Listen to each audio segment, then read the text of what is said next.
भक्तजन मानस निवासाय श्री रामचंद्राय वागीशायस्य वदने लक्ष्मीर्यस्य च वक्षसि यस्यास्ते हृदये संवित्तं नृसिंहमहं भजे। विश्वसर्गविसर्गादि नवलक्षणलक्षितम् श्रीकृष्णाख्यं परं धाम जगद्धाम नमाम तत्।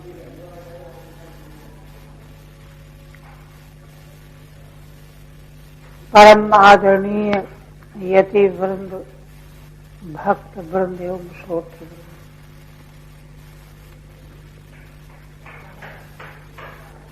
श्रीमद् भागवत के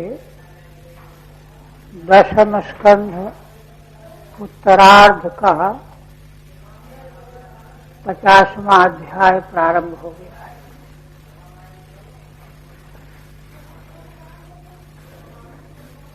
और उत्तरार्ध में भगवान की मंगलमयी लीलाओं का वर्णन किया गया है। जन्मांतरे भवेत् पुण्यम तदा भागवतम लभेत। श्रीमद् भागवत का श्रवण लाभ तभी प्राप्त होता है जब उसके जन्म जन्मांतर के पुण्य संचित बने रहते हैं।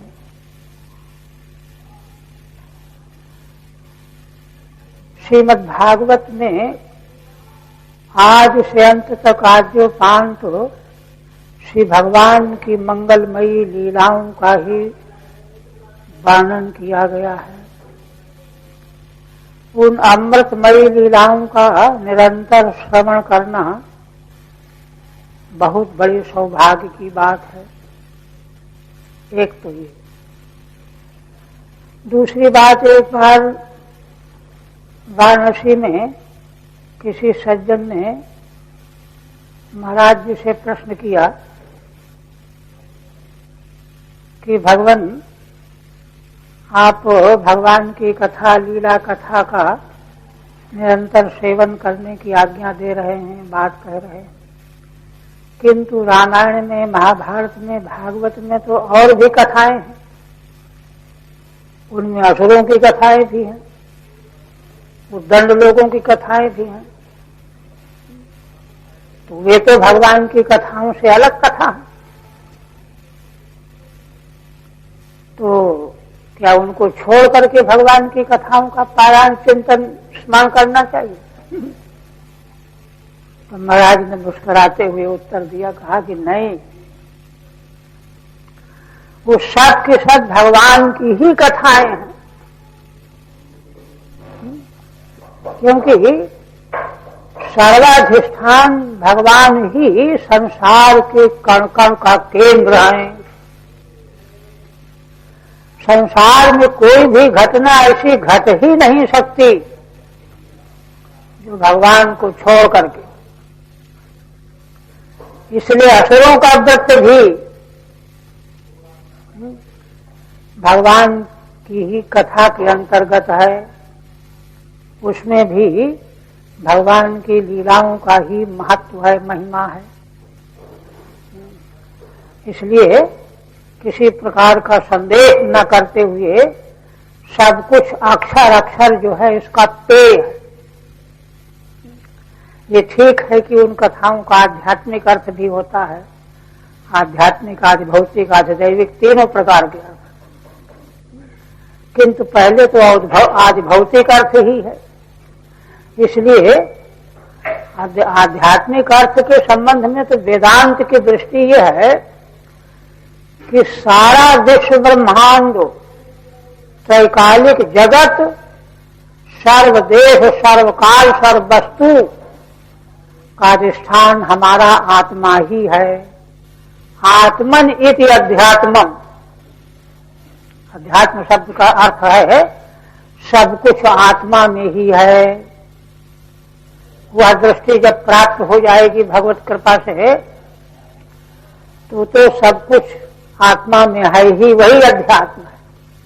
अध्यात्म माने आत्मा में ही सर्व का दर्शन करना। तो ऐसी भगवान की मंगलमयी लीलाओं के क्रम में कंस की दोनों पत्नियों ने जाकर के जरासंध को बताया कि हमको वेदवंशियों ने, भगवान श्री कृष्ण ने पति को मार डाला, विधवा हो गई। उस शोक और अमर्ष दोनों से युक्त होकर के 23 अक्षौहिणी सेना लेकर के संकल्प करके कि मैं भूमंडल में एक भी यदुवंशी नहीं रहने दूंगा, आकर के मथुरा को घेर लिया चारों ओर। श्री भगवान ने जरासंध की सेना से मथुरापुरी को घिरा हुआ देखा तो चिंतन करने लगे, क्योंकि भगवान मनुष्य कारण मानुष है ना, प्रयोजन वशात मनुष्य प्रगट के रूप में प्रकट हुए हैं, अन्यथा उनको क्या सोचना है, क्या चिंतन करना है। तो भगवान ने तय किया कि इसकी सेना का संहार करना है, जरासंध को छोड़ देना है, क्योंकि फिर यह दुष्टों की सेना लेकर के आएगा, फिर यहीं पर हम उनका काम तमाम करेंगे। इस तरह से अनायासेन पृथ्वी का भार हल्का हो जाएगा। यह संकल्प करते ही भगवान श्री कृष्ण बलराम के दिव्य रथ, उनके अस्त्र शास्त्र उपकरण सब प्रकट हो गए, आकाश से आ गए। भगवान ने बलदेव जी को कहा कि आर्य देखो, आपके भक्त अनुयायी यदुवंशी बड़े घबराए हुए हैं, बड़े दुख में फंस गए हैं। आप इन दुष्टों का संहार करके इनकी रक्षा करो। और देखो, ये आपके रथ, प्रिय हल, मूषण, शस्त्र, ये सब अपने आप प्रकट हो गए हैं, आ गए हैं। ऐसा कह करके दोनों भाइयों ने रथ में कवच से सुसज्जित होकर के रथ में सवार हुए और अपने निजी अस्त्र शस्त्र लेकर के बाहर निकल पड़े। थोड़ी सी सेना थी मथुरा में, एक अक्षौहिणी भी नहीं रही होगी, लेकर के बाहर आए। तो जरासंध ने भगवान श्री कृष्ण ने कहा कि भाई, तुमसे तो मैं युद्ध नहीं करूंगा, मुझे लज्जा आएगी, और तुम अपने बंधुओं की हत्या करने वाले पातकी भी हो।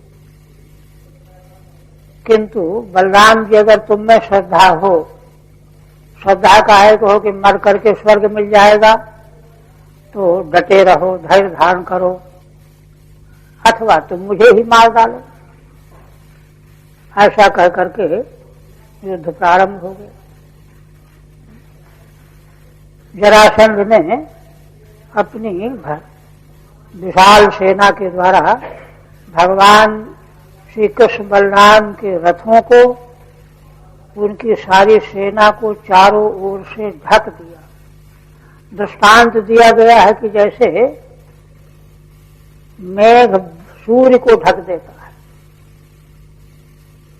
धूलि जो है अग्नि को ढक देती है। किंतु दृष्टांत का तात्पर्य है कि मेघ जो है सूर्य को क्या ढकेंगे, वे तो हमारी दृष्टि को छिपा देते हैं, ढक देते हैं। हमारी दृष्टि सूर्य तक नहीं पहुंच पाती, तो हमको लगता है कि सूर्य ढक गए, वस्तुतः सूर्य ढकते नहीं हैं। इसी तरह से भगवान श्री कृष्ण और बलराम, इनको जरासंध की सेना क्या ढकेगी, किंतु लीला के लिए थोड़ी देर के लिए वे सब अदृश्य हो गए। यहीं तक हुआ था।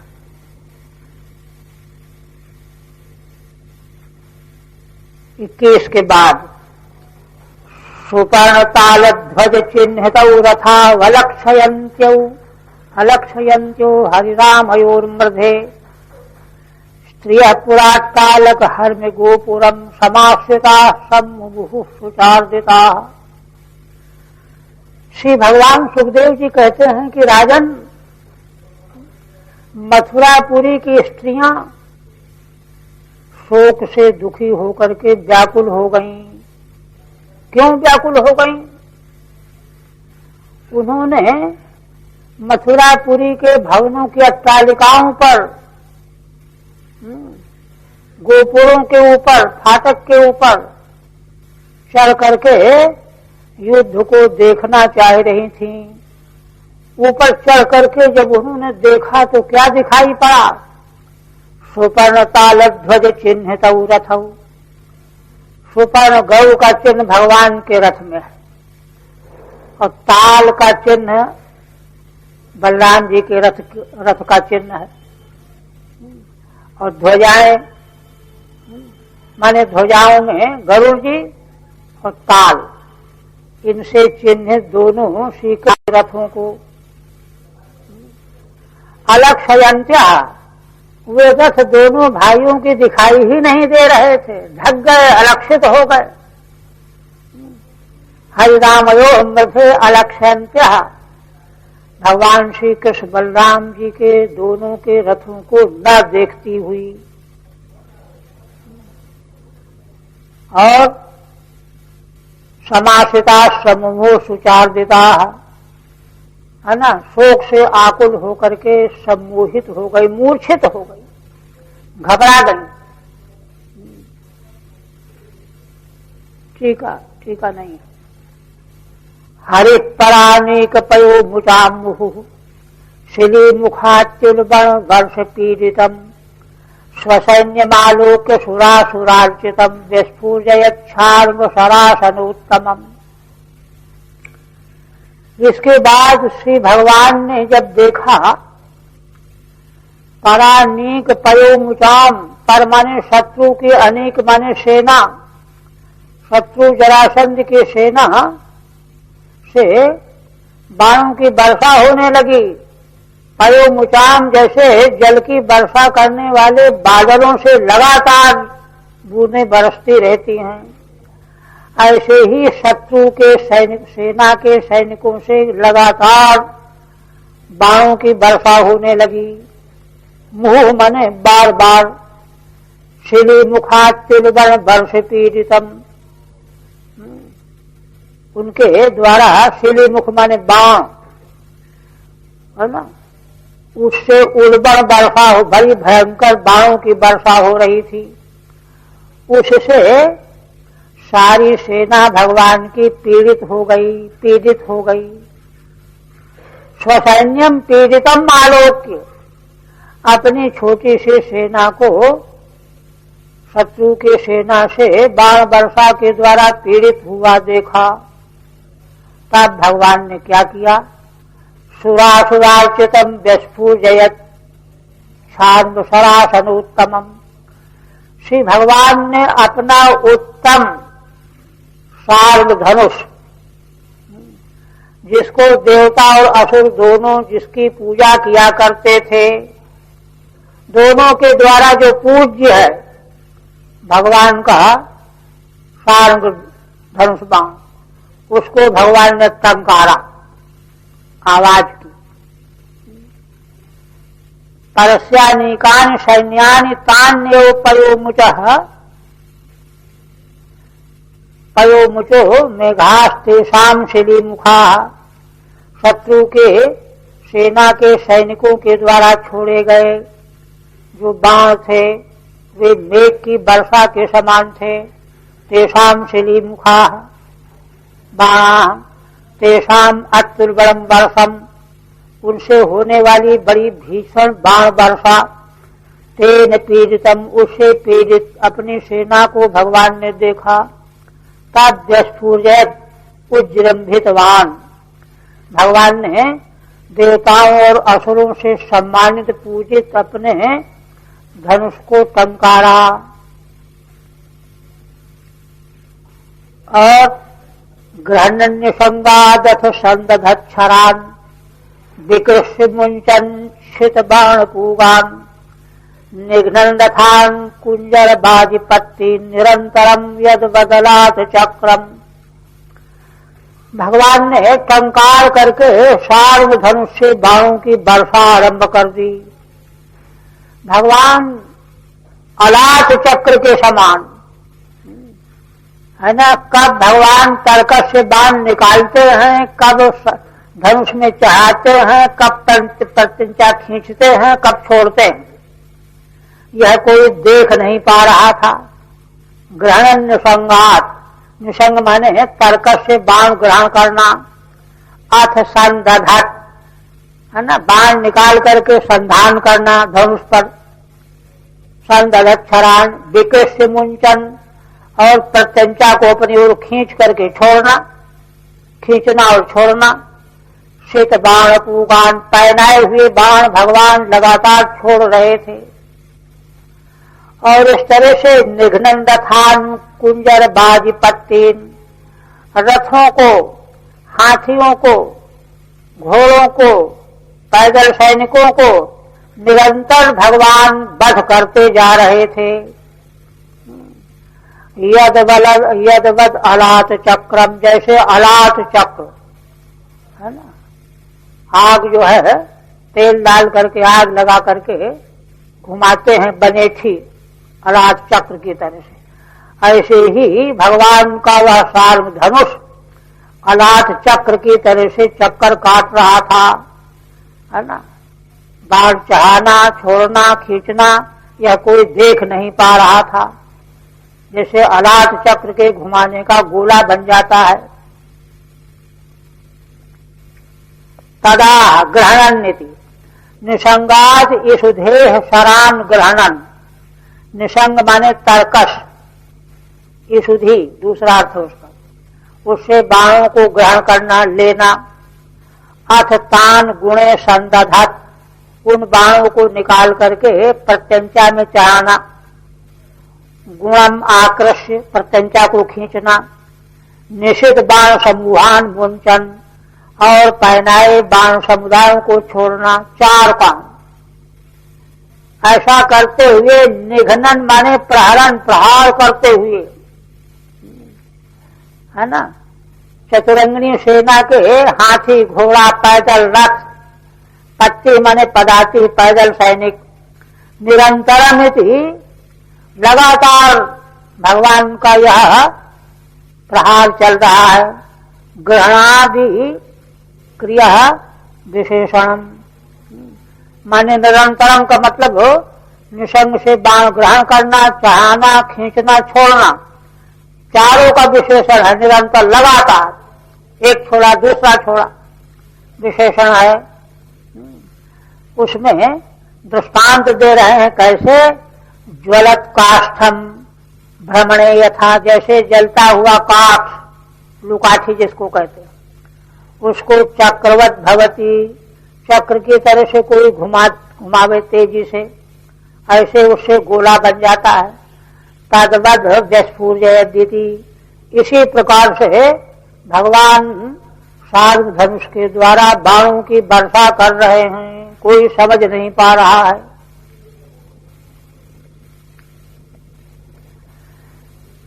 निर्भिन्न कुंभा कर्णो निपेतु, अनेक स्वाह सरवृक्ण कंधरा, रथा हताश्वध्वज सूत नायका, पदात छिन्न भुजो रुकंधरा। भगवान सुखदेव जी कहते हैं कि राजन, भगवान के बाण वर्षा से जिन हाथियों के मस्तक कट गए हैं, निर्भिन्न कुंभा कर्ण गजा, गिर पड़ रहे हैं। अनेकों की संख्या में, हजारों की संख्या में सिर कटे हुए हाथी नीचे गिर रहे हैं। अश्वाह, और अनेक अश्व घोड़े अंग भंग होकर के युद्ध भूमि में गिर पड़ रहे हैं, है ना। सरवृक्ण कंधरा, है ना, भगवान के बाण के प्रहार से उनके कंधे कट गए हैं, घोड़ों के गिर पड़े हैं नीचे। और रथा हताश्वध्वज सूत नायका, हाँ, रथों के घोड़े, ध्वज, ध्वजाएं, सूत, सारथी और नायक माने रथी, योद्धा, ये सब नष्ट होकर के चकनाचूर हो रहे हैं। पदाच छिन्न भुजो रुकंधरा, जो पैदल सैनिक हैं उनकी भुजाएं, कंधे, उरु ये कट कुट करके वे भी गिर रहे हैं। हता अश्वा ध्वजा सूता नायका रथनश्च ये सूते, है ना, जिसके अश्व, घोड़े, ध्वजाएं, सूत, नायक, रथी ये सब नष्ट हो गए हैं। ऐसे रथ अंग भंग होकर के गिर पड़ रहे हैं। संछिद्यमान द्विपदेभ बाजिनाम अंग प्रसूता शतसो अश्रगापवा भुजाहय पुरुष शीर्ष कच्छपा हत द्विपदीप हयग्रहाकुला। पुनः शोभा का वर्णन करते हुए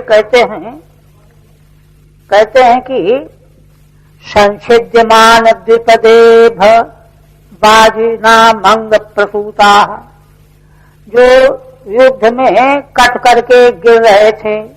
कौन कौन? द्विपद पैदल सैनिक 1, इभ माने हाथी 2, बाजी घोड़े 3, इनके अंग प्रत्यंग कट करके नष्ट हो रहे थे।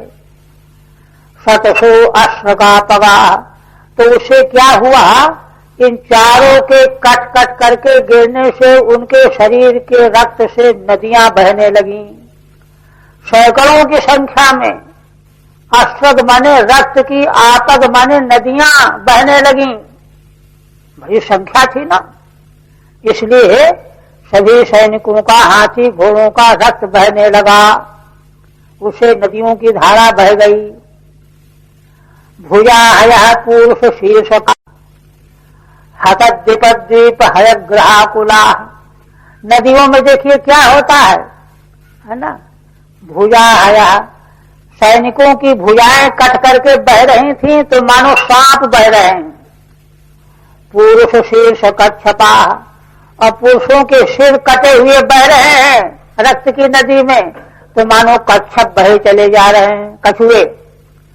हतद्विपद्वीप द्वीप हयग्रहाकुला, जिन हाथियों के सिर कट गए हैं, गिर पड़े हैं, तो ऊंचे ऊंचे द्वीप की तरह से, नदियों के बीच में जैसे कोई द्वीप हो, और जो घोड़े कटे पड़े हुए हैं वे ग्रहों की तरह से प्रतीत हो रहे हैं।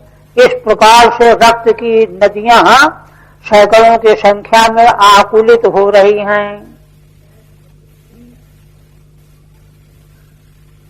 ठीक है, संछिद्यमाना द्विपदा, है ना, शस्त्र के द्वारा कटे हुए द्विपद माने पैदल सैनिक, इभा हाथी, बाजिन घोड़े, तेषाम अंगेभ्य प्रसूता अश्रगापवा, उनके अंगों से बहता हुआ रुधिर रक्त की नदी बनकर के बह चला। रुधिर नद्या परस्परम प्रवर्तिता इति, इधर से बह करके आया, उधर से बह करके आया, फिर उधर से बह करके आया, है ना। इस प्रकार से परस्परम प्रवर्तिता को लेकर के तीसरे श्लोक में अन्वय है, 28वें में, बीच में उसी के सब संबंधित पदार्थ। प्रसिद्ध नदी रूपक माह, पहले प्रसिद्ध नदी का जो रूप होता है उसका रूपक बना करके कह रहे हैं। भुजा एव आहायो या सुता, उन नदियों में सैनिकों की भुजाएं कट करके बह रही हैं तो मानो सांप बह रहे हैं। पुरुषाणाम शीर्षाण्यव कच्छपा या सुता, पुरुषों के कटे हुए सिर ही मानो कच्छप बह रहे हैं। हता द्वीपा एव द्वीपा, मरे हुए मारे गए हाथी ही मानो द्वीप हैं बीच बीच में नदियों के। अंतर्वर्ती तटानी, अंतर्वर्ती तट हैं, द्वीप माने तट। हया एव ग्रहा, घोड़े जो कटे पड़े हुए हैं वे ग्रह के समान है ना। ग्रह माने ग्राहा, मगर जिनको कहते हैं, मगर घड़ियाल, तैश्चाकुला व्याप्ता, इन सबों से वे रक्त की नदियां व्याप्त हो रही हैं। फिर करोरुमीना नरकेश शैवला, धनुष तरंगायुध गुल्म संकुला, अक्षुरिका वर्त भयानका, महामणि प्रवेका भरणास्म शर्करा। सैनिकों के जो हाथ कटे हुए पड़े थे और उरु माने वक्षस्थल, वे मानो मछलियां बह रही हैं।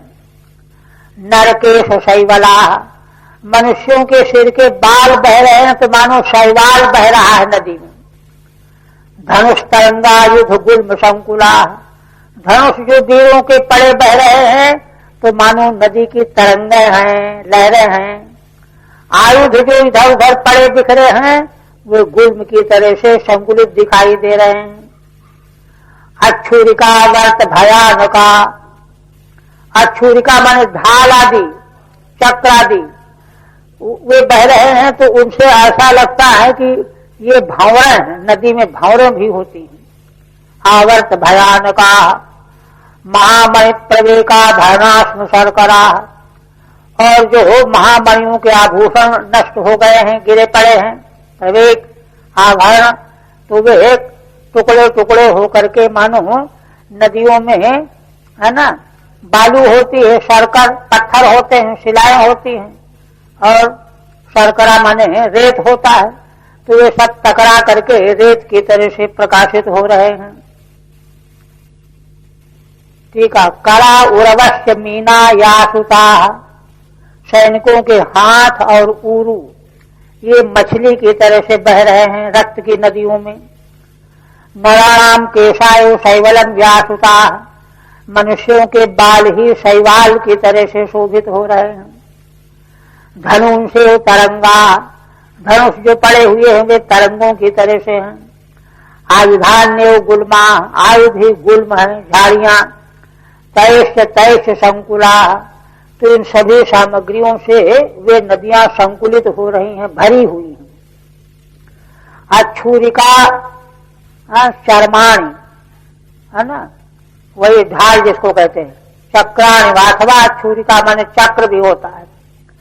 तान्यवावर्ता, वे ही मानव आवर्त हैं, भंवरे हैं जल की। तैर भयानका, उनके द्वारा वे खून की नदियां भयानक प्रतीत हो रही हैं। महामणि नाम प्रवेका उत्तमा आभरणानी, महामणियों के उत्तम आभरण जो वीरों के धारण किए हुए थे वे भी सब कटे पड़े हैं। यथा यथम असमान शर्कराशयासुता, तो वे पत्थर के टुकड़े जैसे और बालू के रेत के टुकड़े जैसे शोभित हो रहे हैं उन रक्त की नदियों में। प्रवर्तिता भीरुभा भयावहा मृधे, मनस्विनाम हर्ष करी परस्परम। इस प्रकार से उस भयंकर युद्ध में रक्त की नदियां, जिनको देख करके भीरू माया ने है ना, कायर लोग भयभीत हो जाते हैं युद्ध भूमि में। अब मनस्विनाम हर्ष करी परस्परम, और जो मनस्वी होते हैं, विचारशील होते हैं, उनको युद्ध भूमि का विकराल दृश्य देख करके हर्ष होता है कि भाई ये युद्ध है, उनको प्रसन्नता होती है। तो जो वीर हैं उनको हर्ष, और जो कायर हैं उनको भय देने वाली नदियां बह रही हैं। विनिघ्नताम मरीन मुसलेन दुर्मदान, संकर्षणेना परिमेय तेजसा। ये हालत कैसे हो गई? कहते हैं संकर्षण भगवान बलराम जी के द्वारा, मुसल के द्वारा, मुसल उनका शास्त्र है ना, दुर्मदान सैनिकों का नाश करने के कारण जो भगवान बलराम अपरिमेय तेज वाले हैं, उनके तेज का कोई मुकाबला नहीं है। उनके द्वारा वे मारे काटे जाने से यह हालत हो गई, रक्तों की नदियां बहने लगी। भीरुआम भयावहा, ठीक है, भीरुओं को भय देने वाली। मनस्विनाम धीराम हर्ष करिया, जो धीर पुरुष और उनको हर्ष देने वाली हैं, रक्त की नदियां। बलम तदंगानव दुर्ग भैरवम दुरंत पारम मगधेन्द्र पालितम क्षयं प्रणीतम वसुदेव पुत्रयोर विकीर्तितम तज्जगदीशयो परम। अब भगवान सुखदेव जी समीक्षा प्रस्तुत करते, कहते राजन है ना, तदंगानव दुर्ग भैरवम अंग संबोधन है परीक्षित जी के लिए। हे परीक्षित, वह जरासंध का सैन्य रूपी माने समुद्र के समान सेना थी, बड़ी दुर्गम थी। दुर्ग भैरवम दुरंत पारम मगधेन्द्र पालितम, जिसका पार पाना बड़ा कठिन था। मगधराज जरासंध के द्वारा पालित थी। क्षयं प्रणीतम वसुदेव पुत्रयो, किंतु उस दुरंत पाल सेना को वसुदेव जी के पुत्र भगवान श्री कृष्ण बलराम के द्वारा नाश कर दिया गया। किंतु विकीर्तितम तज्जगदीशयो परम, यह लीला भगवान की दोनों जगदीश्वर हैं, उनके लिए यह एक खेल खेल ही है। इसमें कोई बड़ा उनको कोई श्रम नहीं करना पड़ा। ठीक है। किंच संकर्षणे नापि तद्बलम क्षयं प्रणीतम, संकर्षण बलराम जी के द्वारा वह सेना क्षय को प्राप्त हो गई। अंग हे राजन, अर्णववत दुर्गमम भैरवम भयंकरम चो, समुद्र के समान जो अपार थी, दुर्गम थी, और भैरव माने भयंकर थी। यह तो दुरंत पारम, जिसका पार पाना बड़ा कठिन है, अंत ही नहीं था। अंतो अत्र तलम, अंत क्या होता है? तल, तल भाग अंत होता है। अब पारम अवधि, पार का मतलब अंतिम अवधि, पूरा पार कर लेना। दो शब्दों निषेध है, दो शब्द निषेध अर्थ में है, जिसका कोई अंत नहीं है, जिसकी कोई अवधि नहीं है। ऐसी सेना को भगवान श्री कृष्ण बलराम ने नष्ट कर दिया।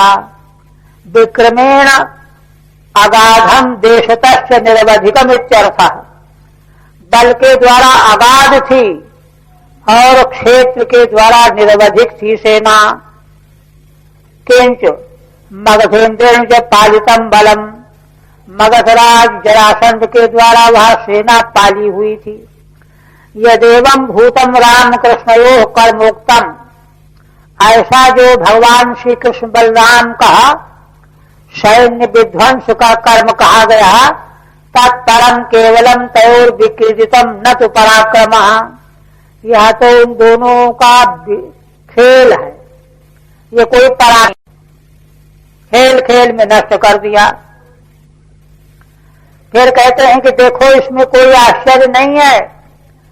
स्थित उद्भवान्तम भुवनत्रयस्य यः समीहते अनंत गुणः स्म लीलया, न तस्य चित्तम परपक्ष निग्रह तथापि मर्त्यानुविधस्य वर्ण्यते। जो भगवान अनंत गुणशाली हैं और तीनों लोकों की स्थिति, उद्भव, उत्पत्ति, अंत माने प्रलय, ये तीनों खेल खेल में करते रहते हैं। अनंत गुण भगवान, और ये तीनों कृत्य भगवान के केवल लीला रूप होते हैं, इसमें भी उनको कोई श्रम नहीं करना पड़ता।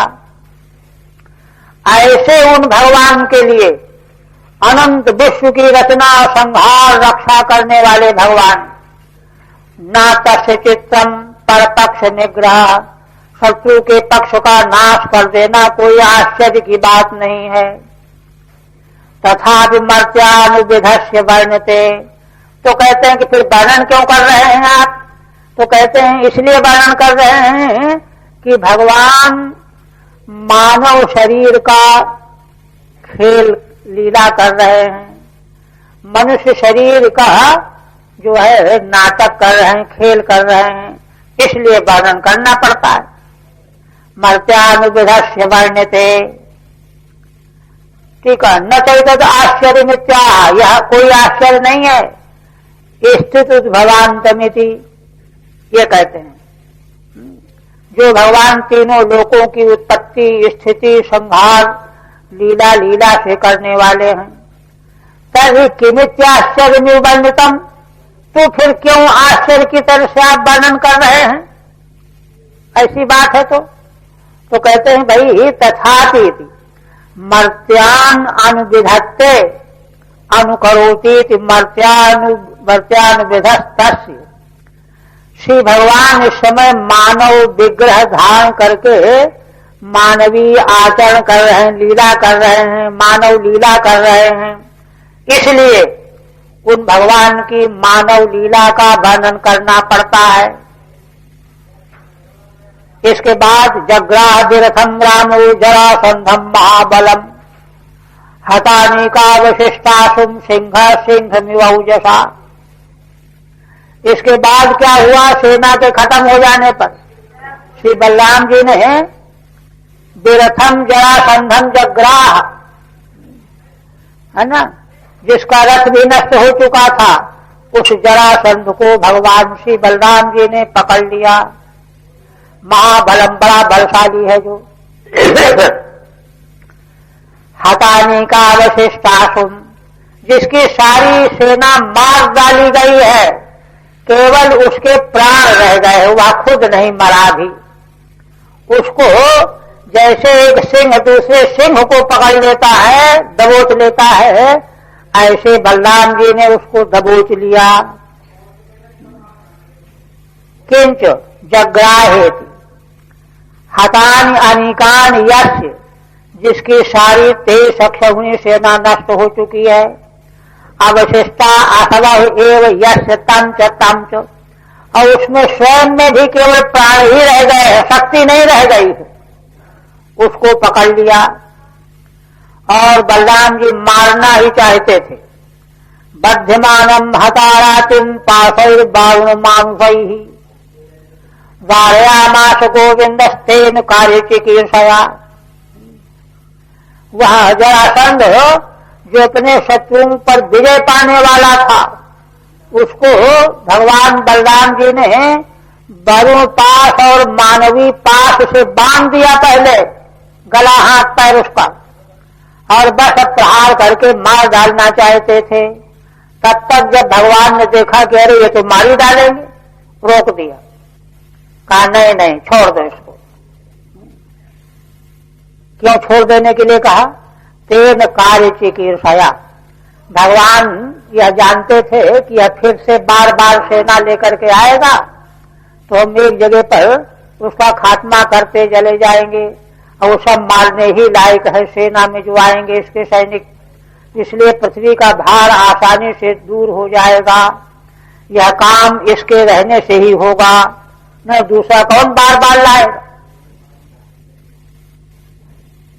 हता बहुशः अरातोयेन, जिसने अपने शत्रुओं को बहुत बार पराजित किया है।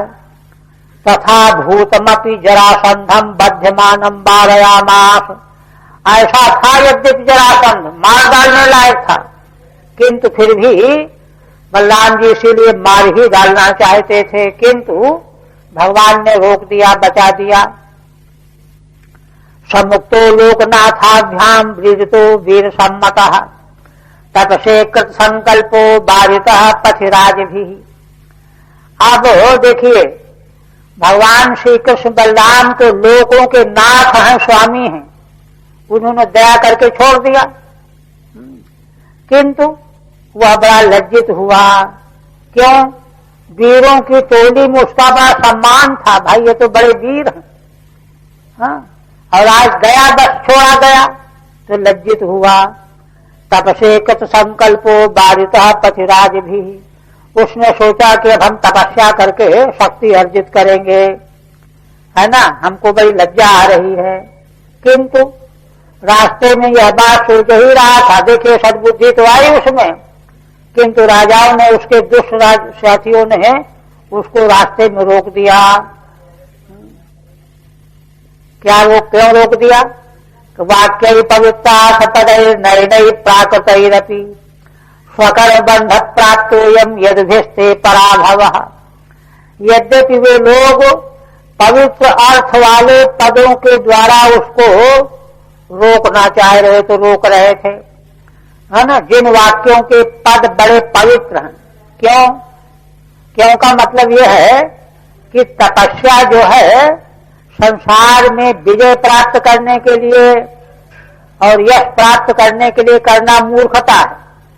भगवान को प्राप्त करने के लिए तप करो।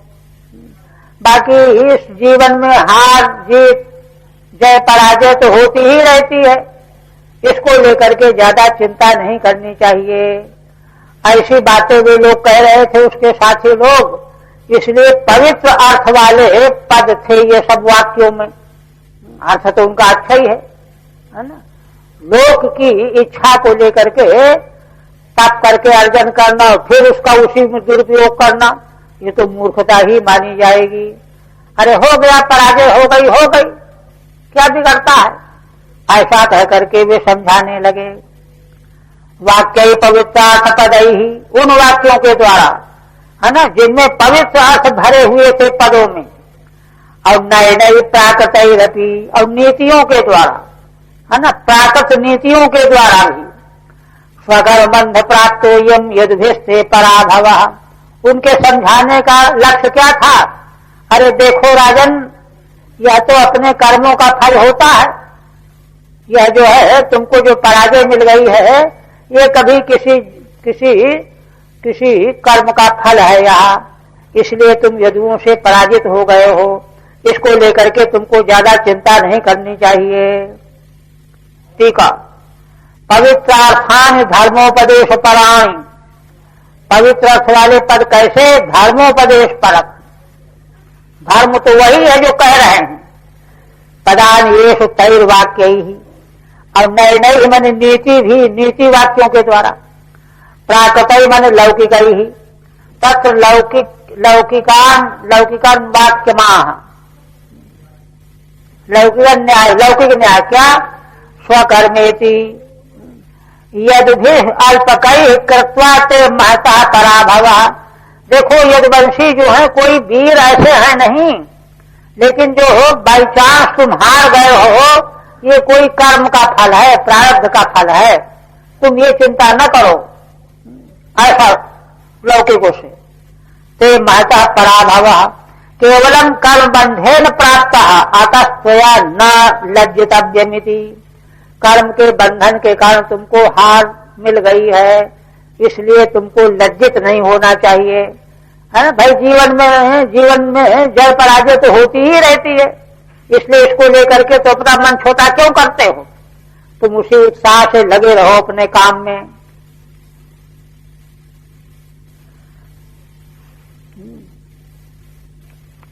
हतेषु सर्वानीकेषु नृपो बाढ़ग्रस्तदा उपेक्षितो भगवता मगधान दुर्मनाययौ।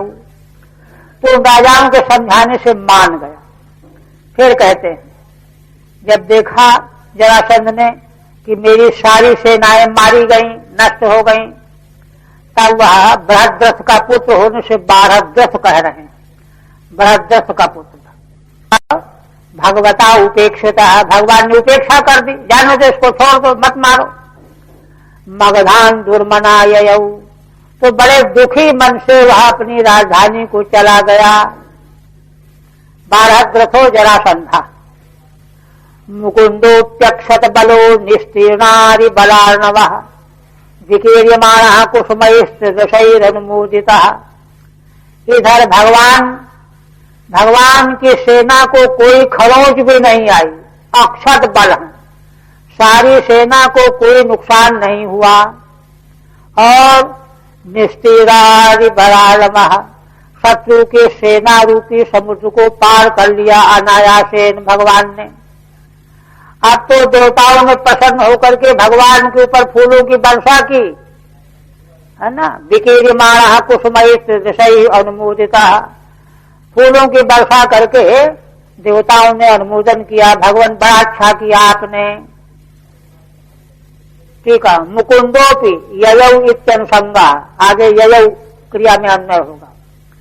न क्षतम बलम यशसा, जिनके सेना को कोई नुकसान नहीं हुआ। तस्यैव अम्मत दृष्टया क्षत प्रतिसंधानादिति भावः।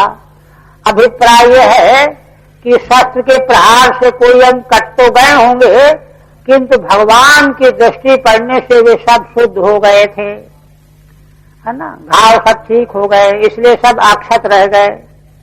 निस्तीर्णो अनायासे नैव तीर्णो अखिलार्णवो येन, अनायास से ही, है ना, सारा सैन्य समुद्र पार कर लिया भगवान ने। साधु साधु इत्यनुमोदितश्च, ऐसा समझ करके देवताओं ने फूलों की वर्षा की और साधु साधु बाद देकर के अनुमोदन किया। माथुरैरुपसंगम्यो विज्वरैर्मुदितात्मभिः, उपगीयमान विजयः सूतमागध बन्दिभिः। अब मथुरा के जो निवासी पूर्ववासी हैं, उनसे मिले भगवान, लौट आए, है ना। वे भी निश्चिंत हो गए, विज्वर हो गए, उनके चित्त मन प्रसन्न हो गए, दुख रहित हो गए। पहले बड़े डरे हुए थे, देखो क्या होता है।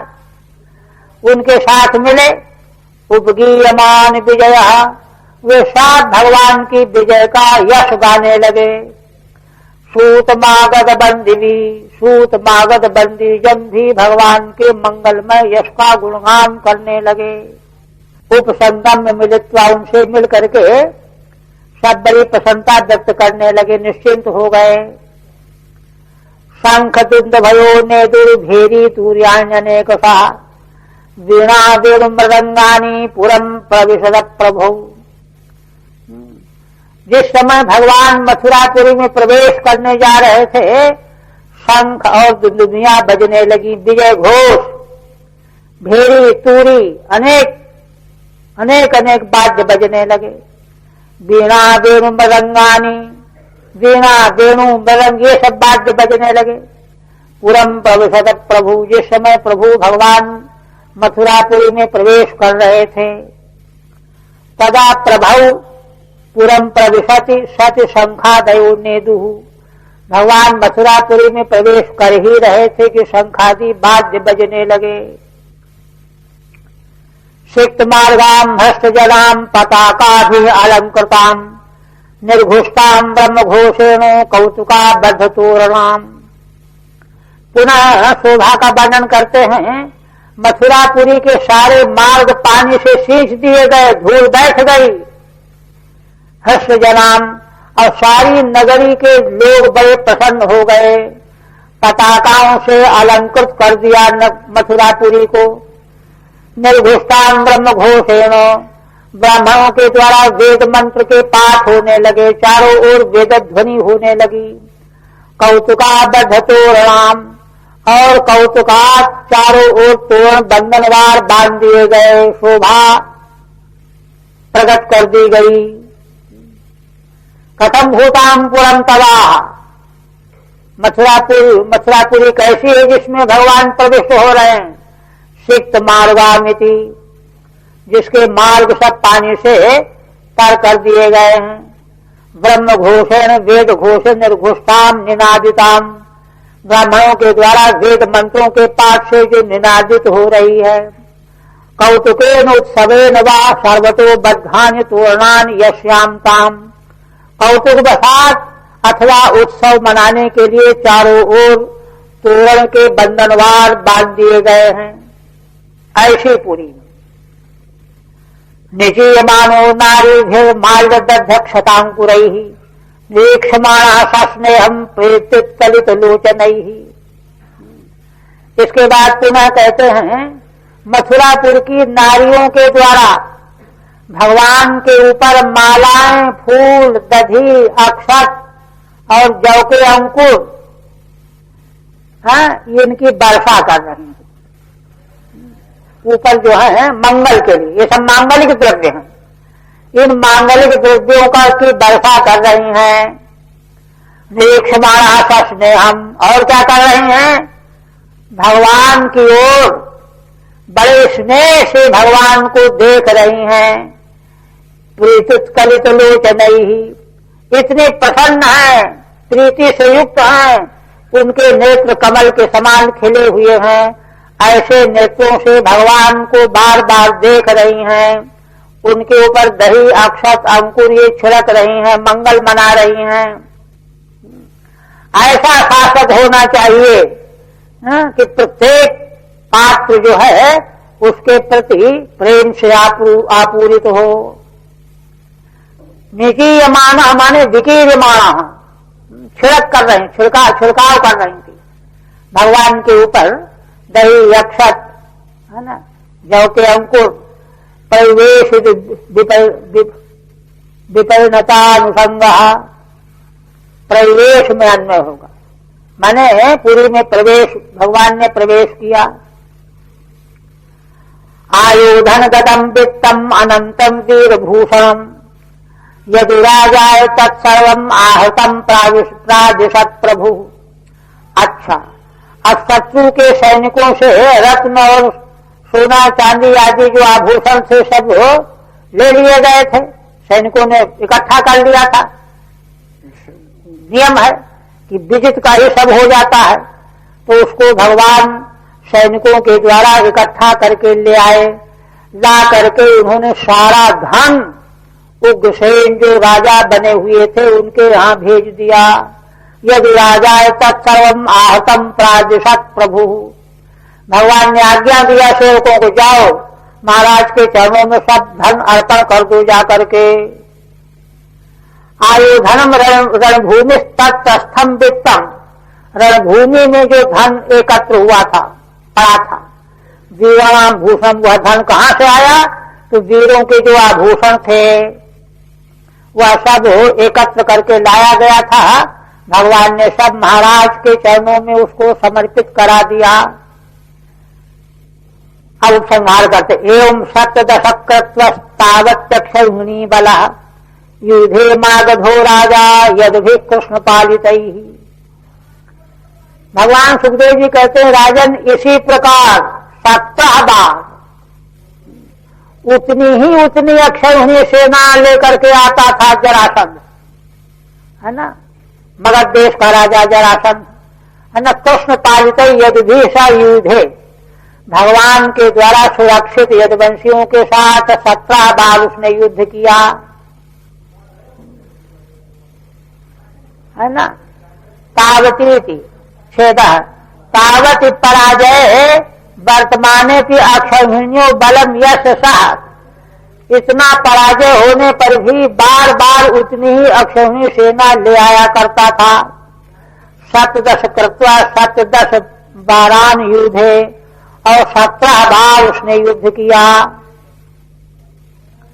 अक्षयमस्तबलम सर्वम वृष्णयतु तेजसा हतेषु शेष्वनेकेषु त्यक्तोया दर्भिर्नपः। अब भगवान को बार बार ज्यादा परिश्रम नहीं करना पड़ता, अब तो भगवान के तेज से संपन्न होकर के वंशियों को बड़ा उत्साह बढ़ गया ना। बार बार हर बार जरासंध की 23 अक्षौहिणी सेना का सत्यानाश करने लगे वृष्णिवंशी वीर। हतेषु शेषनिकेषु त्यक्तो अया दर्भिर्नपः, और जब उसकी सेनाएं मारी जाती थी तो शत्रुओं के द्वारा उसको छोड़ दिया जाता था। भगवान की आज्ञा था कि इसको मारना नहीं, और वह लौट जाता था, फिर सेना लेकर के आता था, यही उसका काम था। अक्षरण माने क्षयम निन्यु, वृष्णिवंशियों ने 17 बार उसकी 23 अक्षौहिणी सेना का नाश कर डाला। अष्टादशम संग्राम आगामिनी तदंतरा नारद प्रेषितो वीरो यवनः प्रत्यदृश्यत। अब 18वीं बार उसका संग्राम जो आने वाला आगामी है, अभी आने वाला है ना, तदंतरा उसके बीच में 17वें और 18वें बार के युद्ध के बीच में नारद जी के द्वारा भेजा गया यवन आ गया। यवन, काल यवन, प्रत्यदृश्यत, वह दिखाई दे गया। कहते हैं कि अष्टादशे संग्रामे भाद्य, 18वां संग्राम अभी होने वाला, हुआ नहीं, आगे होगा। उसके मध्य में 17वां हो गया था, उसके मध्य में अकस्मात काल यवन प्राप्त, काल यवन आ गया।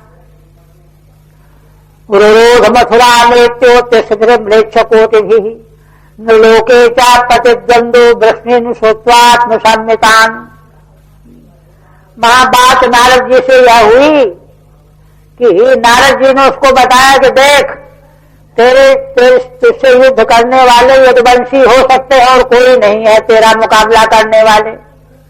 तो बड़ा उत्साहित हो गया, चलो बड़ी अच्छी बात है, कोई तो मिला। इसलिए उसने 3 करोड़ म्लेच्छों की सेना लेकर के मथुरापुरी को चारों ओर से घेर लिया। लोके चा प्रतिद्वंद, मनुष्य लोक में उसका प्रतिद्वंदी कोई था ही नहीं। किंतु नारद जी ने बताया कि अगर तुमको युद्ध का आनंद लेना है तो तुम मथुरा चले जाओ।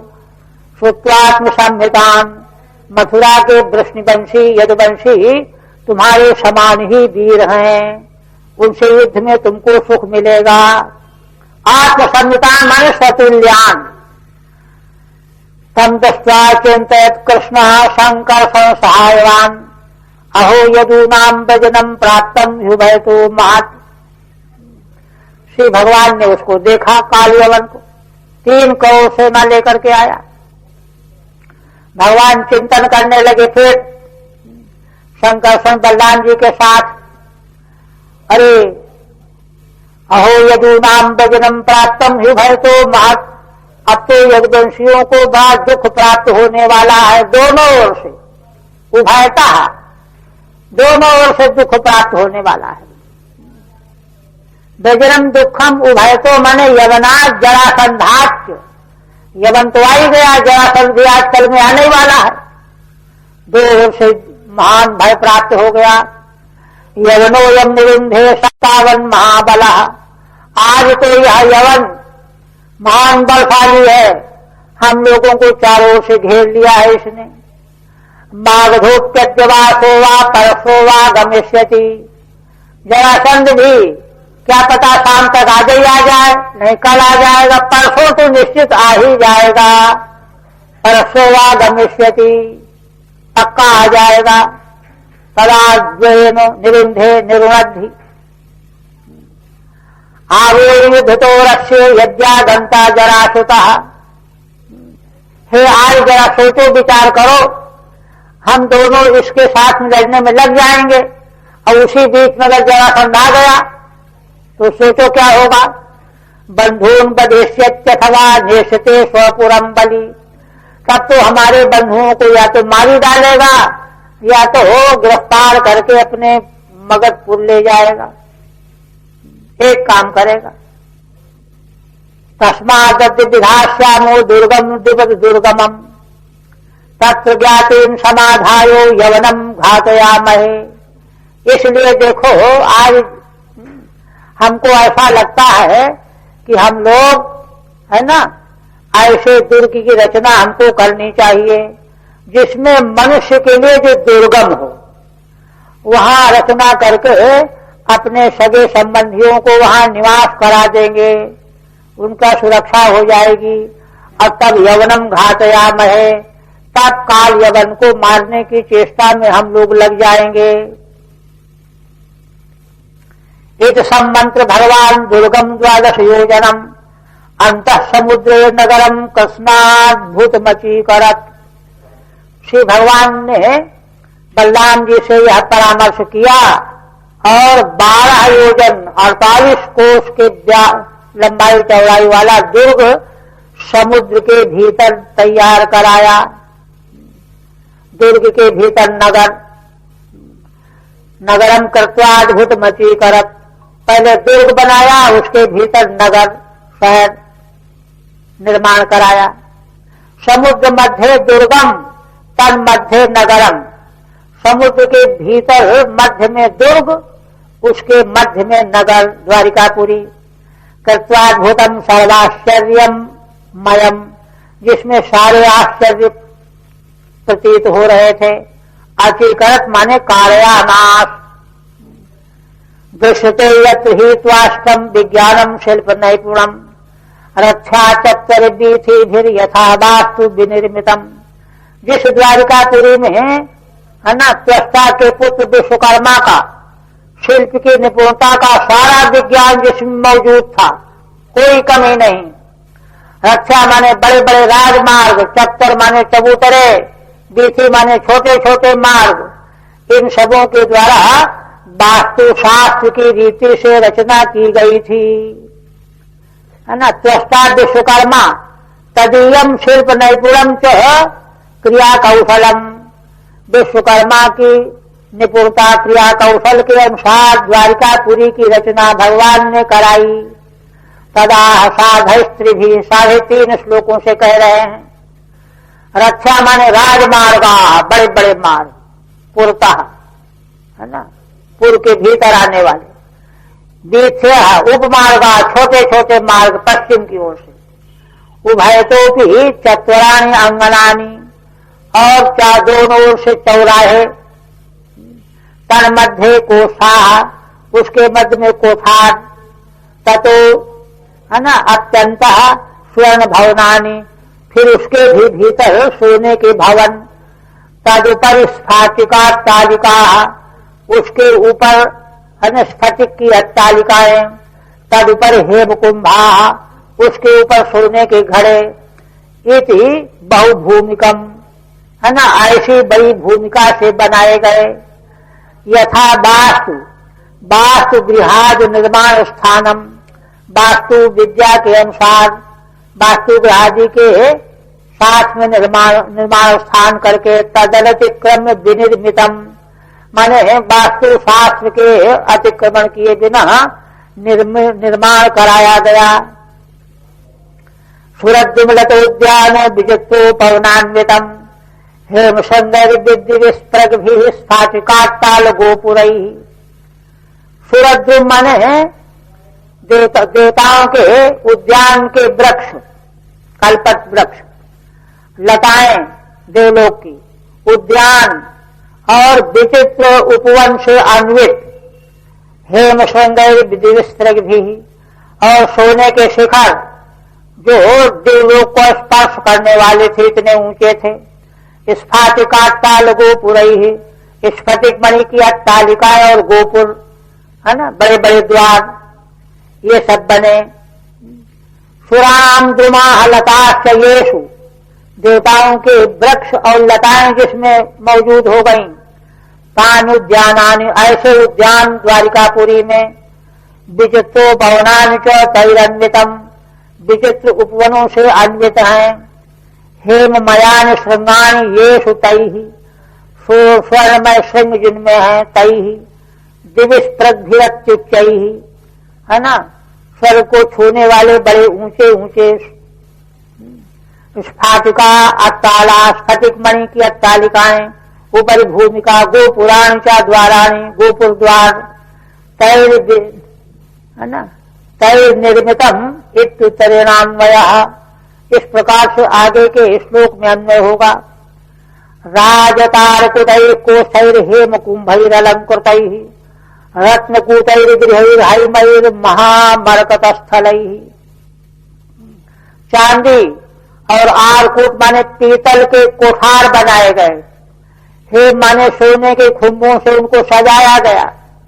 रत्नकूटैर्गृहैर्हैमैः, रत्नकूट के घर, सोने के, हाँ, सोने और महामरकत मणियों की, है ना, स्थल बने फर्शें। वास्तुस्पति नाम च गृह बलधीभिश्च निर्मितम चातुर्वर्ण जनाकीर्णम यदुदेव गृहोल्लसत्, है ना। और वास्तुपतियों के घर जिनकी पूजा होती थी, बलधीभिश्च छज्जे, ये सब भी उनका निर्माण किया गया। चातुर्वर्ण जनाकीर्णम यदुदेव गृहोल्लसत्, और चारों वर्ण ब्राह्मण क्षत्रिय वैश्य शूद्र चारों वर्णों के लोग वहां निवास करने वाले लाए रखे गए। यदुदेव गृहोल्लसत्, सबसे बीच में यदुदेव उग्रसेन जो राजा थे उनका राजभवन शोभित हो रहा था।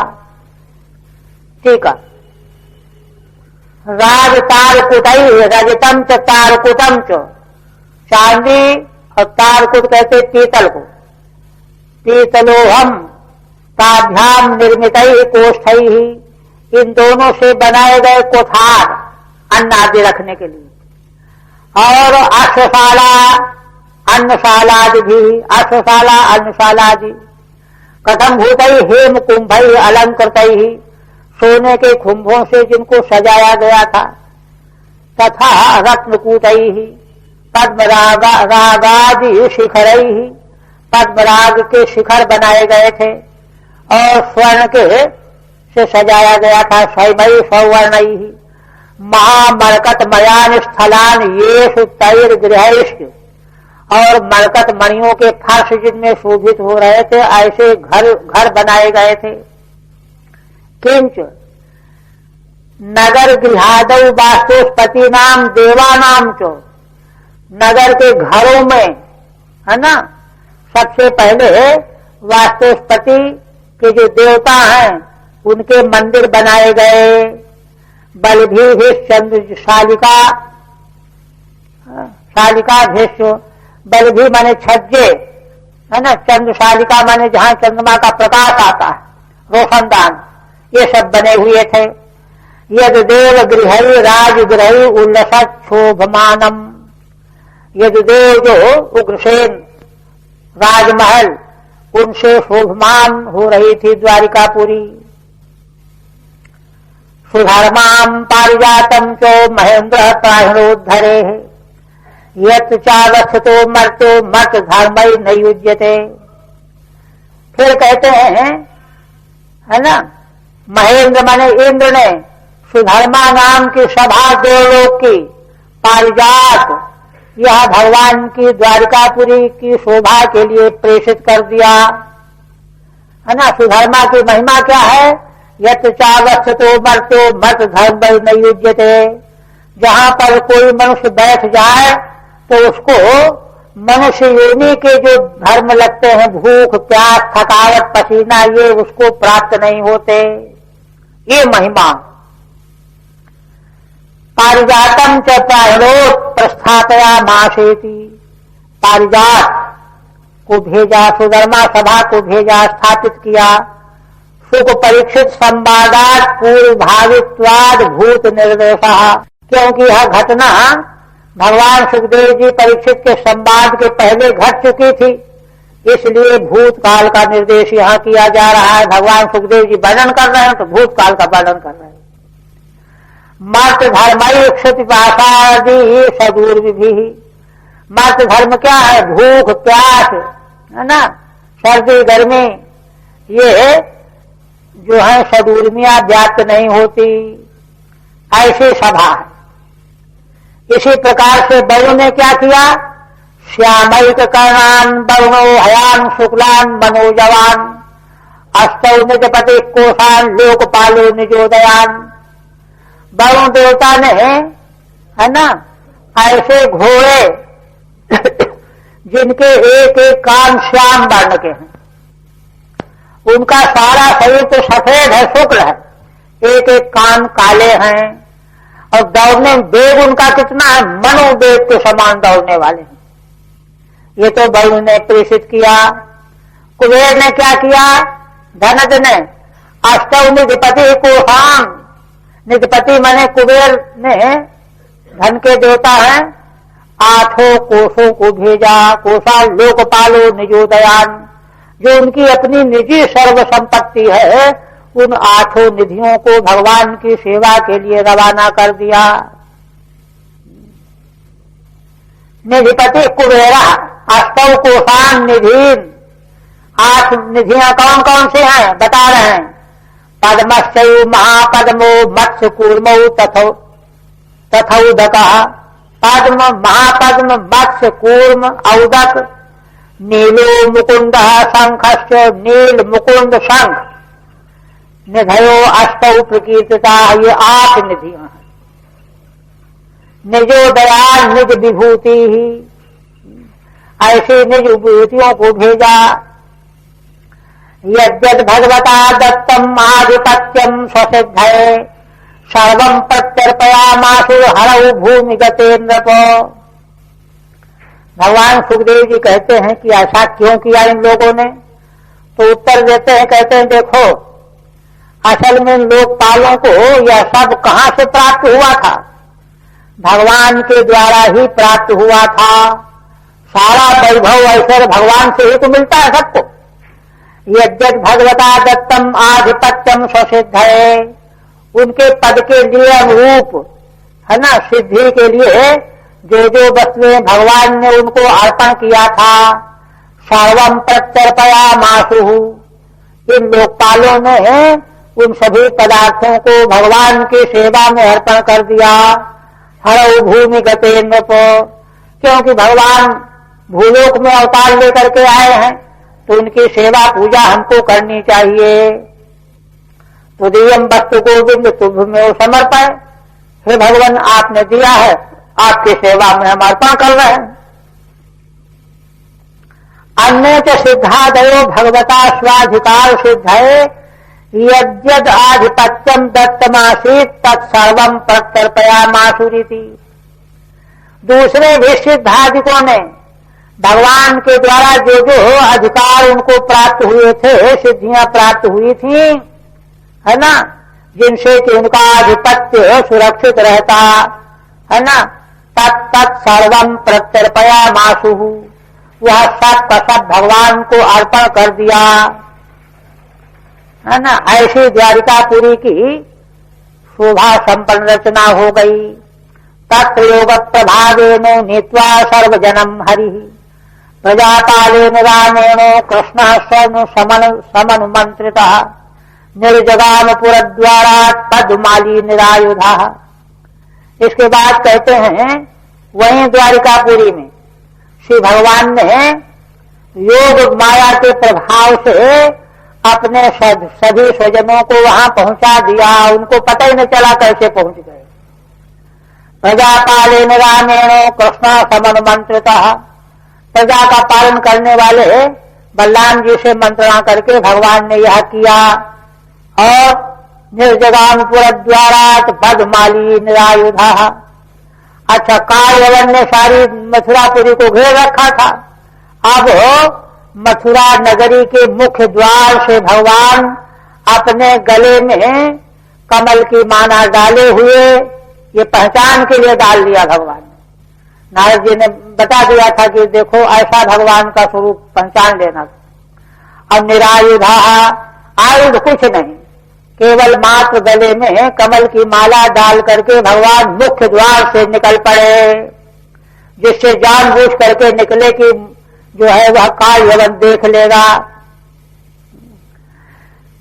यथा काल यवनो न वेत्ति न चासौ जनः तथा योग प्रभावे नीत्वा, है ना, योग प्रभाव से न तो काल यवन जान पाया और न दूसरे कोई लोग जान पाए। ऐसे भगवान ने योग प्रभाव के द्वारा अपने स्वजनों को द्वारिकापुरी में प्रेषित कर दिया, है ना। तमत्र स्थित्या प्रजा पालय, बलराम जी से कहा कि आप यहाँ ठहर करके प्रजा को की रक्षा करो। आम पलायुष्य, मैं भागना चाहता हूं, मैं भागूंगा। एक समनुमंत्रितः, ऐसी मंत्रणा बलराम जी से करके, है ना, कृतानुमंत्र इत्यर्थः, बता करके भगवान की मैं भागूंगा। अब लीला है ना भगवान की, इसी लीला के द्वारा उसका वध करा देंगे काल यवन का। ऐसा कह करके भगवान मुख्य द्वार से निकल पड़े। हरि ओम तत्सत। श्रीमद्भागवते महापुराणे दशम स्कंधे उत्तरार्धे दुर्गनिवेशनम नाम 50तमोऽध्यायः। ओम भगवदर्पणमस्तु।